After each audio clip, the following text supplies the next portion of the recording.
Hello. We've still got some significant heat across a portion of Central and Eastern Europe as the new week gets underway. But coming into the west, cooler, fresher conditions behind this weather front here, nicely defined by the band of cloud. With the heat, we're still sparking off some heavy thundery downpours on Monday, particularly for southern Italy, affecting Sardinia and Sicily and the central portion of the mainland as well. The front itself will bear some heavy rain too. Further east, sunshine for Turkey and Greece, perhaps just a few showers popping off across the Balkans. Further west, perhaps a few showers on the tail end of that front as far west as the Spanish costas, but generally sunshine for Spain and Portugal, and still some heat here, 31, 32, but towards the northwest it is much cooler as we move into a northwesterly airstream behind that weather front. And the front will continue to track its way eastwards on Tuesday, taking rain into Poland and eventually breaking down the heat wave here. Still heavy rain lingering across Italy at this stage. A little bit of warmth returns to Western Europe as we go through the middle part of the week. Temperatures up at 25 in Paris on Tuesday, 22 on Wednesday, coming down again though with the arrival of some rain after that clears for the latter part of the week. Elsewhere, some showers moving through for Moscow, but more sunshine for Kiev and Athens. Hello. Hurricane Dorian is bearing down on the Bahamas with Abaco and Grand Bahama in its sights. Our recent satellite sequence shows you how the storm has developed, with the eye becoming all the more defined. This is a major hurricane, a Category 4 hurricane, sustained winds of around 150 miles per hour.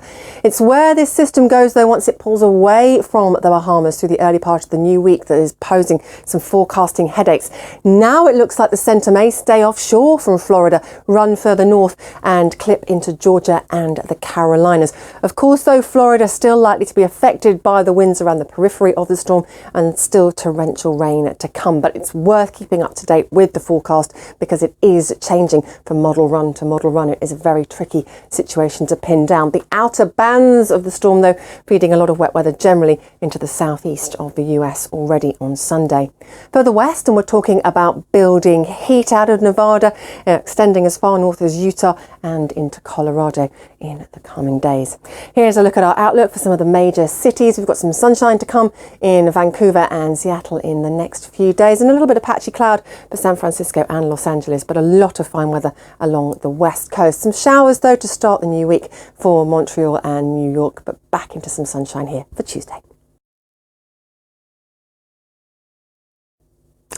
Hello. If you happen to be watching at the same time yesterday and for any reason you remember the South American satellite picture, it doesn't look a whole lot different today. This weather front hasn't really moved. It's just gradually nudged north.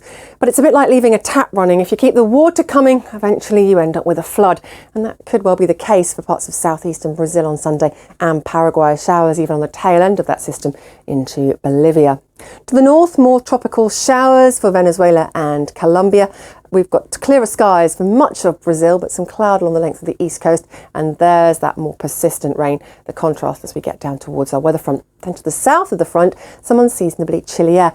Some wintry showers for Patagonia on Sunday, and certainly I think some snow flurries for Port Stanley and a high of just 2 degrees. The front eventually brings rain into Rio de Janeiro on Wednesday, and it looks like that will then hang around for a few days here. Buenos Aires sees some sunshine, but temperatures stay suppressed. Central America, pretty quiet until we get to the Bahamas, and then we encounter major Hurricane Dorian, which is tracking its way across the northern Bahamas, affecting Abaco and Great Bahama. And then our biggest forecasting headache kicks in, where that storm will track as it pulls to the northwest of the Bahamas through the early part of the new week. But for the Bahamas, the threat is significant.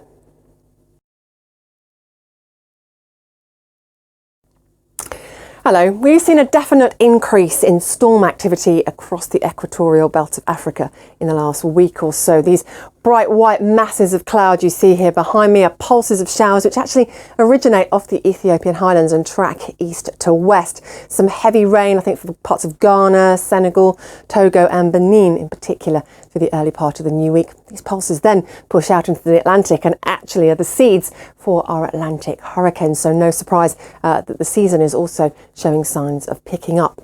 To the south of the continent, a lot of sunshine. For South Africa, a little bit of a dip in the temperatures there for Cape Town, back up to 24 by Friday. Plenty of sunshine for the east. For Johannesburg, 1 or 2 showers possible in Dakar. Looking dry despite the cloud though for Casablanca and Kinshasa. I think bright with some sunny spells, probably the best description of the conditions here.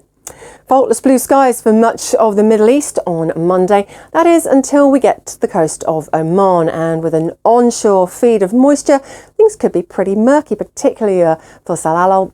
We could even see some quite persistent drizzly rain and poor visibility. And that is likely to be the case actually with those winds continuing through the next few days as well. So rather different prospects here to the remainder of the region where we continue with the unbroken sunshine.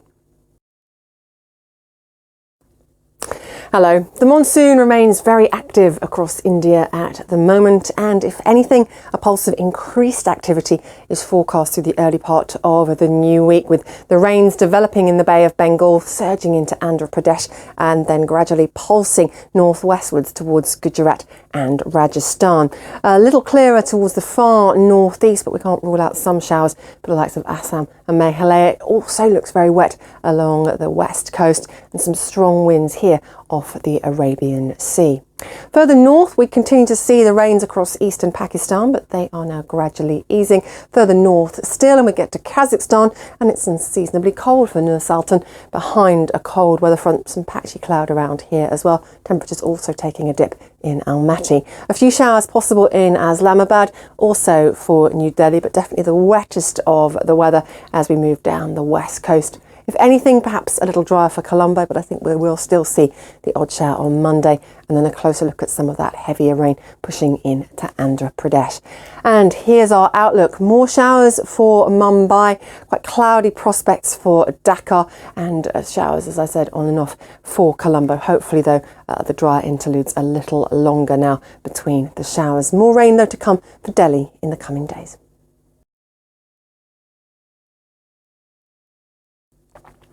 Hello. Not one, but 2 areas of low pressure for us to keep a close eye on our latest satellite picture. One in the South China Sea, another in the Philippine Sea, both which show signs of tropical development in the next 24 hours. Significant risk of these both becoming tropical storms. Further north, and a punchy weather front is bringing yet more heavy rain into Japan, across South Korea and into eastern and southern China. Plenty of showers for Hong Kong, for example, to start the new week. Still heavy rain affecting parts of northern Thailand. Many showers for Laos, Vietnam, Cambodia too. In contrast, it's much drier across southern Indonesia. Unseasonably dry, in fact, for the time of year. It looks like Osaka will move into a spell of drier weather after Monday. Plenty of sunshine and plenty of warmth in Beijing, temperatures above average. Seeing some heat building across the eastern side of Australia through the early part of the new week. To the south, fronts continue to swing through the bight, kicking up the wind here, bringing in some rain and then cooler conditions once the fronts have moved through. New Zealand clings on to its area of low pressure for Monday. A settled start to the week with plenty of winter sunshine and temperatures in the mid-teens. Some signs of things becoming more unsettled for New Zealand, though, from the middle of the week onwards. And there you see the showers arriving into Wellington.